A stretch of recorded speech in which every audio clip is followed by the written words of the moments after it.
I'm good. No, I'm sending Jimmy an email right now. Where the are you? Stupid head. And that we hate him now and we'll never speak to him again. He's very charming in the movie, isn't he? Isn't he? He's very cute. So are you. Delicious.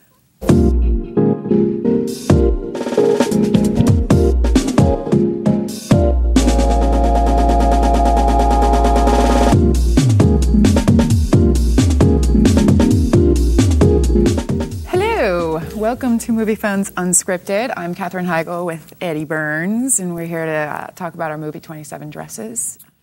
Yeah, we're going to ask some of your questions, and then we're going to ask some questions of our own. So, Katie, why don't you start with the first question? I'll take the first question. There you go. Great. So, okay, this is from Mike, Redondo Beach, California. What do you like to do better, act or direct? Quite honestly, I think I prefer directing, but usually I look for an acting gig after a directing job, and it's always sort of a welcome relief not to have to worry about everything. And when I get the great pleasure of working with an actress such as yourself, it is always a great and great experience. Oh, wonderful. Thank you. That's lovely. How many times have you yourself been a bridesmaid? Two. Yeah. Once for my friend about 8 years ago, who's now been married 8 years, which is crazy, and for my sister this October. Nice. It was intense. Nice. Were the dresses all right? The dresses were actually great. I've never had a terrible dress experience, so knock on, well, this is leather. There's knock on wood. leather. Rub the leather, maybe. Rub the leather. But you're getting married soon. Yes. I'm going to go right off and just start asking our own questions. When is it, by the way? Next week.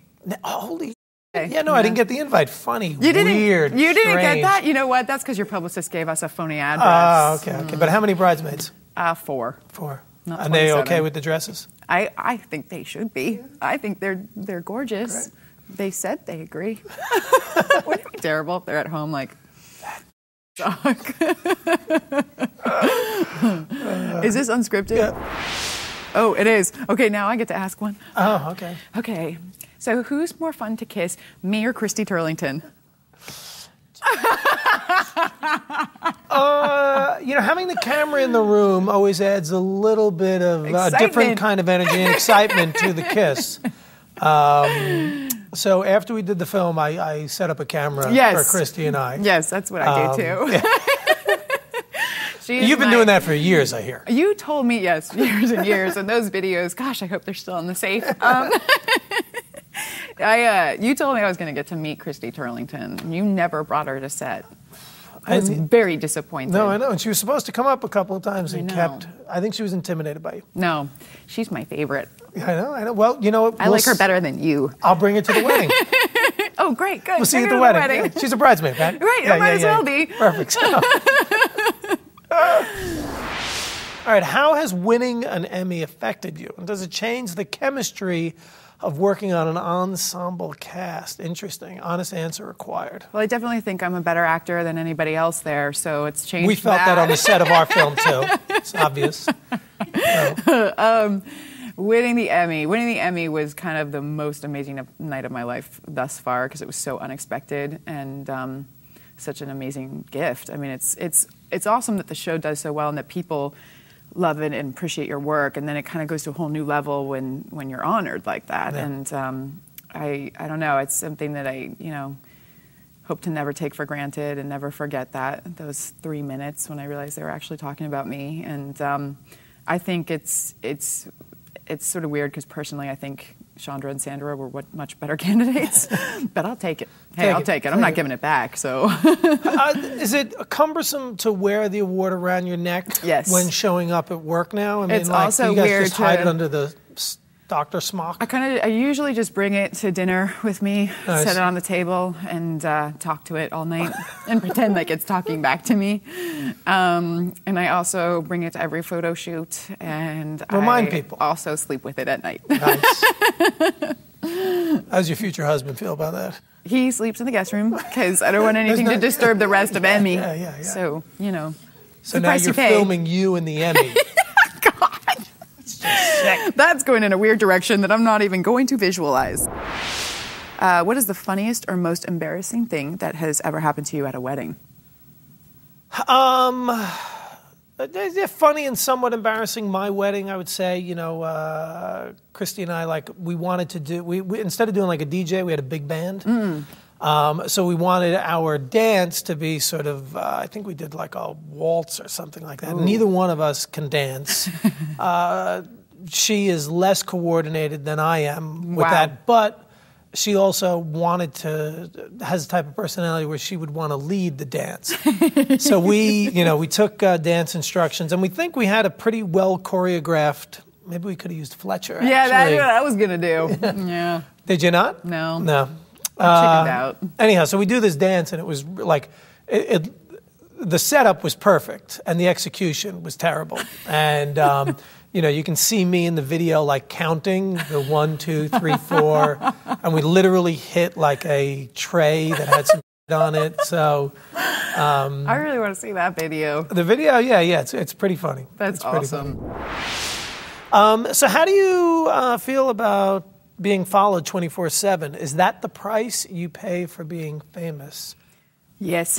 Are you getting like a lot of paparazzi harassment now? It was pretty tame. Like every once in a while there'd be somebody like way off taking a long shot. There was no big deal and not really, you don't even realize it. But after the Emmy and now that I'm like a week away to getting married and they know that, they're kind of everywhere. And it's embarrassing because often if you're like going into a restaurant or getting a cup of coffee and or people not are like, wearing any underwear. Or not wearing any underwear. That's weird. That's really awkward.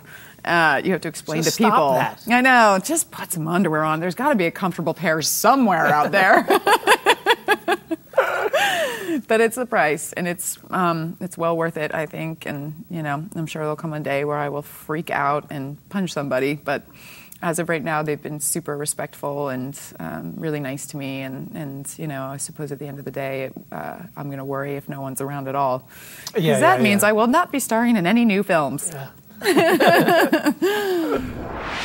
Your dad was like the easiest dad to hang with. I mean, he would come out to dinner with us, roll with however crazy our conversations got. I felt so bad at one point because he was only visiting for like 3 or 4 days, and we had like all these dinner things going on, and I was like, what do you want to do? And he had just arrived, and we were going out for dinner, and I thought, do you want to go back and hang out and sleep or whatever? And he wanted to join us. He was so enthralled with you, though. Like, literally, that was Ed Burns' 2 hours of just every detail of your career, starting with Brothers McMullen. Like, we had a good long talk. Maybe yeah. That's why I loved your dad. Yeah, maybe it is. Yeah. Then he had to go with me to Mullen's bachelorette party because she was getting married. Oh, I missed that. I was out of town for that. Yeah, well, I don't even think, did Eddie come? I think it was mostly girls and then just a few other people and my dad, my very serious father. Yeah. With and I heard that got kind of raunchy.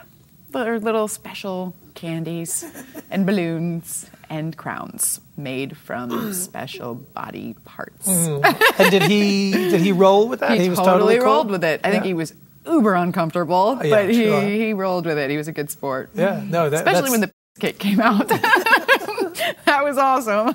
But he dove right into that cake, right? Hey, that looks good. Yummy yum. Frosting. Okay. Outro. I think that's you.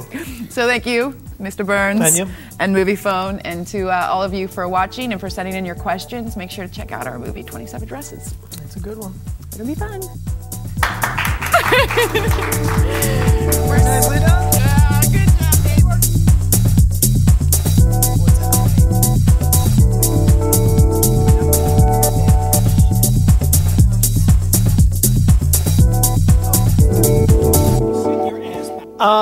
You know who we should talk about? The cast, the rest of the cast, the other foursome. I forgot about that. Jimmy was supposed to be here. Yeah, it's very disappointing. He neglected us. He claims that he's trapped in an ice storm in Boston. I don't know if I believe that. I got a text from him. He's somewhere in Key West. Yeah. So I don't know that I'm buying the ice. Don't understand the ice storm. So I mean, we made it. I don't know. Yeah.